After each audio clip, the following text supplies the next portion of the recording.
Yo, what's going on guys? Welcome back to another video. So in today's video, I'm gonna be giving all my pets a bath. So this video has been requested a lot through my subscribers and hey, why not? I always give them a bath anyways, so it's also good for them because it gets to clean them, they get to drink water if they want to, and also it takes off all the dead skin off their nails or anywhere they might have dead skin. So it's really good for all your reptiles to give them a bath. And also, I thought this would be a good opportunity for me to do a Q&A on my channel. There is so many unanswered questions in the comment section, so I'm just gonna go ahead and answer the most common ones. Okay, so just enjoy all my pets getting a bath while I do a Q&A in the background. Okay, so first question is from Jacob Mitchell. It says, hey, I'm a big fan and have always wanted to know when and how you started getting reptiles and what was your first? So I started my reptile hobby about, I would say 5 to 6 years ago, more to 6 years. I have always liked animals growing up. If you ask any of my family members or any friends, they know that I've always liked reptiles and just anything that moves with 4 legs. So my first reptile was a leopard gecko, SpongeBob, the one I have now, my huge male leopard gecko. He's a super hypo tangerine baldy caratel. Oh my god, it's a mouthful of words to say, but yeah, he's my very first one. I'm not sure how old he is because he was already an adult when I bought him off of Craigslist, and I've had him for 5 years now, so he's an old guy, but he's really healthy. I really like him. Okay, so the next question is from Christopher Stam. It says, will you ever get a bearded dragon? Why or why not? So I have a quick story for the bearded dragon. My first ever reptile was gonna be a bearded dragon.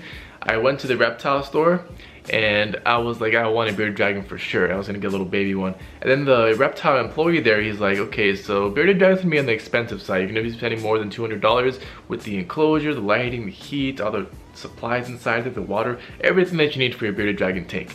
And then also you're gonna need to expand it because bearded dragons would get huge. So my mom was like, no, that's too expensive. I didn't think it would be this much, so I didn't end up getting a bearded dragon because it was more on the expensive side. So he led me to a leopard gecko or a crested gecko. So at the time I'm like, I don't really want a leopard gecko. I wanted something bigger like a bearded dragon. So we didn't end up getting anything that day. I ended up getting fish, and then a few weeks later I found SpongeBob off of Craigslist and then I bought him. So that's how it all started.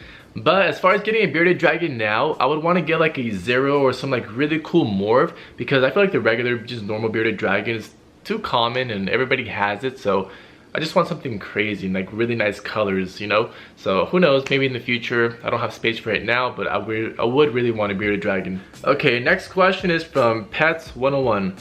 This is a more personal question, is how old are you? I am 21 years old and I am turning 22 in September. Okay, and then for the next 3 questions, I don't really need my phone for these questions. I already know because these questions are asked all the time on my channel. So the first one is snakes. Am I ever gonna get a snake? Why don't I have a snake? So the reason I don't have a snake is because my mom is terrified of snakes. If it was up to me, I would have like so many by now. I would really want to start with a hognose. I was about to get a hognose too. It was gonna be this snow hognose, really nice.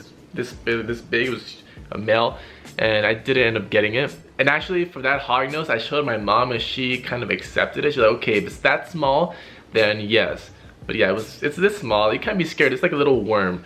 But yeah, if I'm gonna start with the snake, I'm gonna get that. But yeah, she's terrified of snakes. That's the reason I haven't had snakes all these years. So hopefully in the future, I will get a snake. And I'm in the exact same situation as Taylor Nicole Dean was back when she didn't have any snakes. Her mom was terrified of snakes, and then look, now she's like, how many snakes? Like 5, or I'm not sure, but she has a ton of snakes now. So I feel like I'm gonna be in that same situation. Once I get one, I'm gonna start wanting to get some more, and yeah, so we'll see where that goes. Okay, now for the second most asked question is, where do I get the reptile rack from? So this reptile rack's from Costco. It's only $40, and it has a total of 4 shelves. I believe it's like 3 feet by 4 or 5 feet around there. So yeah, you can adjust the height of the shelf to however you like. So it's perfect for reptiles. I really like this shelf. Okay, now for the third most common question is, where do I get the leopard gecko tanks from? So these leopard gecko tanks are from Reptile Island, a store here in California. They have so many of these, so I always get all my tanks usually from there. But I've also seen them at the super shows, the Reptile Super Show here in Pomona, and also the one in San Diego, which I'm going to in San Diego in July. But anyways, they also have my Repticon as well, so make sure you check them out there. I believe I've seen them for like $25. Alright, so this next question is from D. Tran. Eric, get over here. I need some help with this question. I got you, bro. I got you. Alright, bro. It says, ER Bros, how much wood could a woodchuck chuck if a woodchuck could chuck wood? Really don't know. How much, Eric? 16. 16, there you go, guys, 16. I got you. Okay, let's do one more question. This one says, from Lightning 202 Gaming, it says, what is your favorite kind of reptile / amphibian? Okay, that's an extremely hard question because I like all reptiles. I think there's so many different kinds that are my favorite. I think tegus, or the black and white Argentine tegus, are like super nice, and I really want one in the future. So that's probably my most favorite one. I don't know, there's so many reptiles out there, guys. And amphibian would be a dart frog, of course. I really like dart frogs. Okay, I hope you guys enjoyed that video. If you want to see more of my reptiles, be sure you follow me on Instagram at ERBros. So for today's post notification shout out, it goes to DJ Reptiles. Thank you so much for turning on my post notifications. If you want a post notification shout out, be sure you turn them on and then comment when done so I know who has done that. Okay, thank you so much for watching, and until next time, guys, peace.